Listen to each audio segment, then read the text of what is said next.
पूरे मुल्क में बाबा कौम गांधी जी की यौम पैदाइश मनाई गई। रियासती मगरबी बंगाल की जानिब से बरकपुर गांधी समाधि पर खराज अक़ीदत पेश किया गया। गवर्नर मगरबी बंगाल ला गणेशन की तबीयत खराब होने की वजह कर वो गांधी समाधि पर खराज अक़ीदत पेश नहीं कर पाए। रियासती वजीर तालीम बरतो बासु, MLA पानीहट्टी निर्मल घोष, चीफ सेक्रेटरी नंदनी चक्रवर्ती, संतानु Bose, north 24 Pargana DM Surat Kumar Trivedi, Barrackpore commissioner आलोक राजौरिया, बैरकपुर SDO सौरभ बारी मौजूद रहे।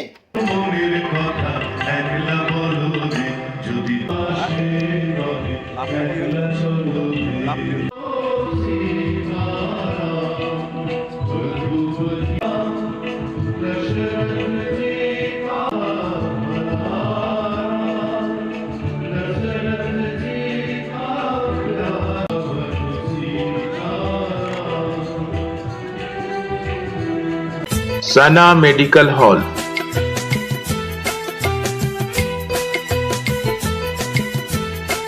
%10 discount on every medicine.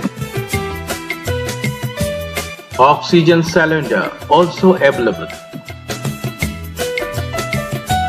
উনি যতদূর আমার কাছে খবর উনি হসপিটালাইজড এবং উনি চেন্নাই থেকে গতকাল আসার কথা ছিল। উনি আসতে পারেননি শারীরিক অসুস্থতার কারণে।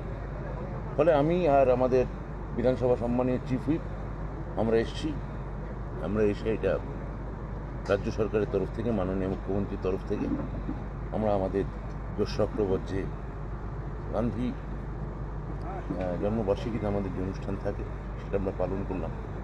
আজকে দিন কি বার্তা দেবেন? আমার মনে হয় যে আজকে গান্ধীর জন্মদিনে একটাই কথা হতে পারে, এই উপমহাদেশে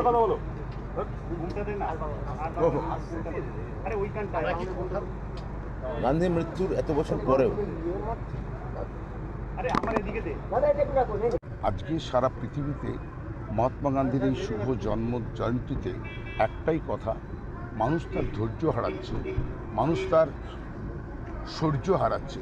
মানুষ যেন তার ধৈর্য রক্ষা করে, সত্য এবং নিষ্ঠার জন্যে যাতে সারা পৃথিবীতে মানুষ একে অপরের পরিপূরক হয়ে সবাই কাজ করে, এটাই হচ্ছে আমাদের কথা। গান্ধীঘাটে প্রাপ্তবর্ষ এবং আমরা একটাই কথা বলতে এসেছি যে মহাত্মাজির আসল যে কথা, যে শান্তি এবং মৈত্রী এবং শৃঙ্খলা, এর মধ্যেই হচ্ছে যে ভারতবর্ষের যে বার্তা গান্ধীজি দিয়েছিলেন তা অনন্য, অন্য কোনো রাষ্ট্রনেতা দেয়নি। তাই সকলকে শান্তিপূর্ণভাবে সত্য এবং নিষ্ঠার জন্য কাজ করতে হবে। মহাত্মা গান্ধী বলেছেন সমাজের এক ন্যূনতম যারা গরিব, যারা পিছিয়ে পড়া মানুষ, তারা যেদিনকে তাদের অধিকার ফিরে পাবে সেদিনই স্বরাজ হবে। কাজ চলছে।